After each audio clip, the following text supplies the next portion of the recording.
এক গরিব পরিবারের মেয়ের ছোট্ট একটা দোকান ছিল। সেখানে কিছু বড়লোক ছেলে আসে এবং তাকে কাজের অফার করে, কিন্তু মেয়েটা তাকে তাড়িয়ে দেয়। ঠিক সেই সময় একটা ছেলে তাকে অনেক টাকার অফার করে এবং বলে যে আমাদের সাথে চলো, এবং মেয়েটাও রাজি হয়ে যায় এবং আলিশানি বাড়ি পেয়ে সেখানে গিয়ে রেস্ট নিতে থাকে।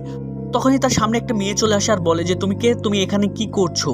তখনই বলতে থাকে গর্বের সহিত আমি এই বাড়ির রানী হতে যাচ্ছি ভবিষ্যতে। তখনই এই মেয়েটা বলে যে তুমি কি স্বপ্ন দেখছো জেগে জেগে, তোমার শরীর ঠিক আছে? তখনই মেয়েটা রাগ করে সেই ছেলেটার কাছে যায়, বড়লোক ছেলেটার কাছে গিয়ে বলে যে তুমি কাকে নিয়ে এসেছো বাসায়, আর কে সে? ছেলেটা বলে যে আমি তাকে পছন্দ করি, আমি তাকে ভালোবাসি, আমি তাকে বিয়ে করতে চাই। মেয়েটা রেগে যায় এবং তখনই হচ্ছে উল্টোপাল্টা বলতে থাকে, আর গরিব মেয়েটি পানি নিয়ে এসে সেই মেয়েটির উপরে ফেলে দেয়। এইদিকে তখন আস্তে আস্তে তারা মিউচুয়াল হয়ে যায় এবং কাছাকাছি আসতে শুরু করে এবং তাদের মধ্যে অনেক সুন্দর একটা বন্ডিং হয় এবং মেয়েটা জেলাস ফিল করতে থাকে।